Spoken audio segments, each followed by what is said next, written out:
पिळगावच्या शेतकऱ्यांचे आंदोलन मिटता अशें दिसतानाच अजूनही शेतकऱ्यांच्या मागण्यांचेर निर्णय जायना। मेळिल्ल्या म्हायती प्रमाण वेदांत कंपनीचो प्रस्ताव शेतकऱ्यांक मान्य ना। ताका लागून मागण्यांविशीं अजूनही अंतिम निर्णय जावंक ना। आनीक 8 दीस वाट पळयतले, उपरांत कायदेशीर लढो दितले अशें शेतकऱ्यांनी स्पश्ट केलां।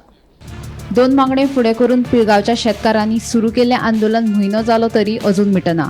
शेतां आनी कामगारांचो विशय फुडें करून शेतकार रस्त्याचेर देंवल्यात। फाटल्या शुक्रारा शेतकारांनी दिवचलच्या उपजिल्लोधिकाऱ्याक निवेदन दिल्लें।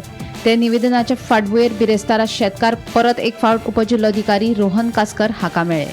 आम्ही जेंका ते निवेदन दिल्ले पळय शेतकाराचे आनी कामगारांचे तेजे बाबा आतां खंय पर्यंत पावला ते आमी ताका विचारून येयले। मग तेणी आमकां सांगलें एक प्रश्न आहा ते तुमचे कितें आहा ते सुटप करुया म्हणून। तशें आमी म्हणलें कितें सारमाचे जे शेतकार आहा पळय तेंचे कितें तेंचे आहा न्हू प्रश्न सुटाव जाता तांकां आवश्यक कितें आहा ते घेवन येयन। तो म्हणलो आपूण आतां तेंचे कडेन उलयता कोणा कडेन कंपनी कडेन उलयता आनी तुमकां मागीर आपूण कितें सांगता तेजेर मागीर डिस्कशन बसया।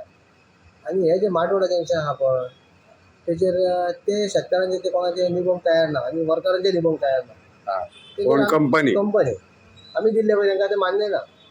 तुमचो जो तुमचे डिमांड आहा तो कंपनीक मान्य ना। मान्य ना आमी दिला पळय ते जी आपूण सांगता पळय ते तुमी घेवचें म्हणटा। तर आमी मागीर कितें ते आमचो निर्णय कितें ते घेता आमी। म्हणजे तुम्ही आनी आतां कितले दीस वाट पळयतले? आमी आनी 8 दीस सुमार वाट पळयतले ते कितें ते फुडलो निर्णय आमी घेतले। फुडलो म्हणजे मागीर कितें उपाय तुमचो हे आसतलो? आहा ते कोर्टा वचून कितें तरी पळोवचें पडटलें। म्हणजे तुमचो जो रिट्रेंच केल्ल्या कामगारांचो आनी माठवाड्यावयल्या शेतकऱ्यांचो जे डिमांड आहा ते मान्य करपाक कंपनी तयार ना ना ते सांगता हे घे म्हणटा पूण आमी दिला पळय तांकां मान्य ना। म्हणजे आतां सारमानच्या शेतकऱ्यांचो सुट्टा म्हणजे असं सुट्टा ना सुट्टा मग चालू आहा तेंचे कडेन पळय आतां कितें येता ते। गोमंतक टीव्ही खातीर पिळगांवच्यान रिपोर्टर तुकाराम सावंत।